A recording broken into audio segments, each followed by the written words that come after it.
Bonjour à tous, donc on va corriger l'exercice 83 qui s'intitule Moyenne et classement. Donc calculer la moyenne et le classement en tenant compte du coefficient attribué à chaque note. Faut-il choisir un classement croissant ou décroissant, étant entendu que le numéro 1 est attribué à la meilleure performance? Pourquoi personne n'est-il classé 7e? Donc on va commencer par calculer la moyenne en tenant compte de notre coefficient, de la pondération.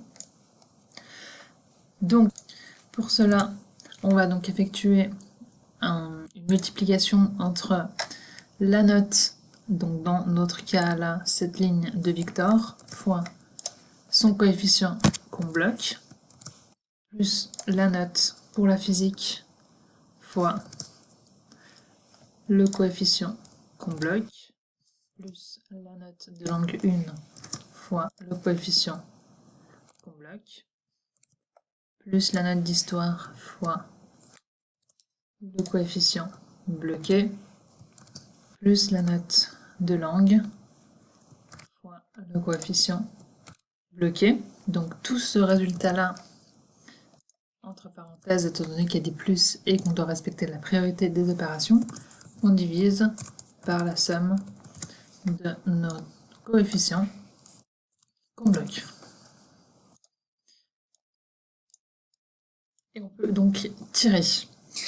Donc ce que j'ai fait là, en faisant une note fois un coefficient, plus l'autre note fois un coefficient, on peut également le faire via une formule. Donc je vais vous la montrer, vous n'êtes pas obligé de la prendre, elle n'est pas donc évaluée en examen de CFC, mais je trouve important de vous la montrer. C'est la formule SUMPROD qui donne la somme des produits d'une plage ou matrice correspondante. Donc ici, on peut mettre le nombre de matrices qu'on veut et ça va en fait les multiplier entre elles.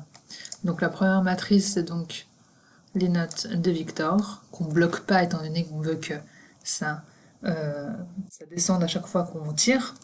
Et la matrice 2, c'est donc nos coefficients que celle-ci, on bloque, étant donné que celle-ci est en valeur de référence. Et en fait, ça va les multiplier l'une et l'autre. Ok. Et ce résultat, comme avant, on va le diviser par la somme de nos coefficients bloqués. Et vous voyez que la formule est bien plus courte que l'autre. Et en tirant, vous voyez qu'il n'y a aucune différence. Le résultat est donc le même. La moyenne générale, c'est donc une moyenne sur les moyennes de toute la classe. Et le classement, on est donc en formule rang. Donc on veut les arguments de la fonction rang, c'est donc un nombre, une référence et un ordre. Le nombre, c'est donc la moyenne de Victor, donc les 4,395, par rapport à toute la classe, dont Victor. Celle-ci, vous voyez que c'est pas une référence qui est donc bloquée, qui est nommée, c'est pas un tableau, donc on va bloquer.